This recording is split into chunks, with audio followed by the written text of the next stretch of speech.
تو ان دونوں کو نہ تو طوفان کی خبر ہوئی اور نہ طوفان کو اس کی مجال ہوئی کہ وہ ان کی تلاوت میں خلل پیدا کر سکے۔ تو بہرحال حضرت اورنگزیب عالمگیر رحمۃ اللہ علیہ اس خیمے کے قریب میں جاتے ہیں اور دونوں بزرگ ہستیوں سے بات چیت کرتے ہیں اور گزارش کرتے ہیں کہ آپ جیسے بزرگ ہستیاں ہمارے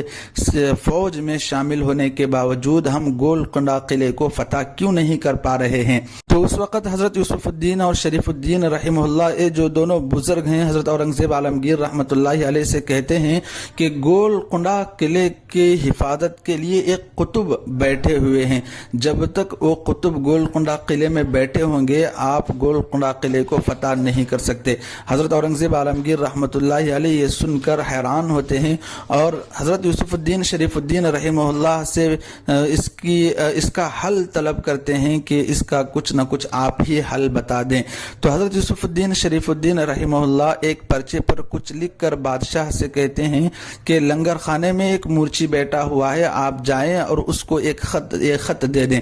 بادشاہ لنگر خانے جاتے ہیں اور اس موچی کو وہ خط دیتے ہیں تو موچی غصے میں آ کر خط واپس کر دیتے ہیں۔ بادشاہ اس خط کو لے کر دونوں بزرگ یعنی حضرت یوسف الدین شریف الدین رحمہ اللہ کے پاس آتے ہیں اور خط واپس دیتے ہیں۔ تو پھر حضرت یوسف الدین اور شریف الدین رحمہ اللہ کہتے ہیں کہ قلعے کو فتح کرنا بہت مشکل ہے، کیونکہ وہاں پر جو موچی بیٹھے ہوئے ہیں وہ قطب ہیں اور وہ اس قلعے کی حفاظت کے لیے بیٹھے ہوئے ہیں۔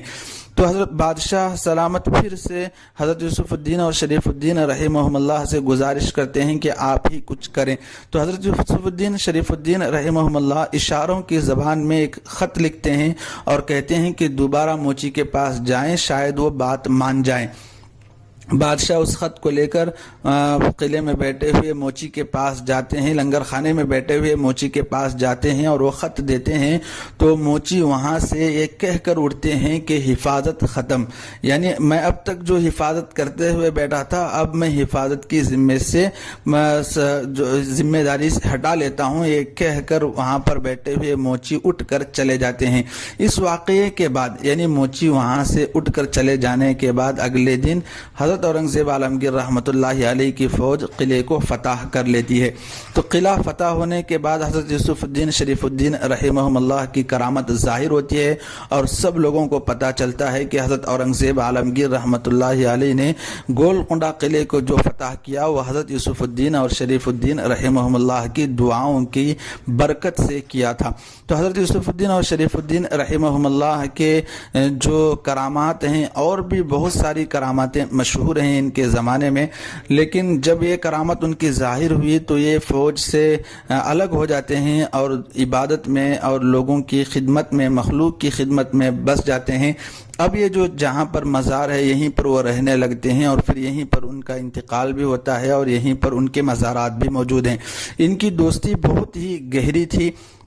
یہاں تک کہ یہ دونوں ساتھ جیے اور جب مرنے کا وقت آیا دنیا سے جانے کا وقت آیا تو دونوں ایک ہی دن ایک ہی ساتھ چلے گئے۔ واقعہ یہ بتایا جاتا ہے کہ حضرت یوسف الدین رحمہ اللہ کا پہلے وصال ہوا، اس وقت حضرت شریف الدین رحمہ اللہ کہیں باہر چلے گئے تھے۔ جب حضرت شریف الدین رحمہ اللہ اندر آتے ہیں اور دیکھتے ہیں کہ حضرت یوسف الدین رحمہ اللہ کا انتقال ہو گیا ہے تو حضرت شریف الدین رحمہ اللہ کہتے ہیں کہ یہ دوستی نہیں، یہ دوستی بھی کیسی دوستی ہے کہ جب ایک دوست اس دنیا میں نہیں رہا تو دوسرا دوست اس دنیا میں کیا کرے۔ یہ کہہ کر حضرت شریف الدین رحمہ اللہ چادر اوڑھ کر حجرے میں سو جاتے ہیں اور جب اسی وقت آپ بھی اس دنیا سے رحلت فرما جاتے ہیں۔ تو آپ دونوں کی جو دوستی ہے یہ بہت ہی مشہور ہے اور ایک ہی ساتھ جیے اور ایک ہی ساتھ اس دنیا سے رحلت فرما گئے۔ یہ مثال آپ کے اوپر برابر فٹ ہوتی ہے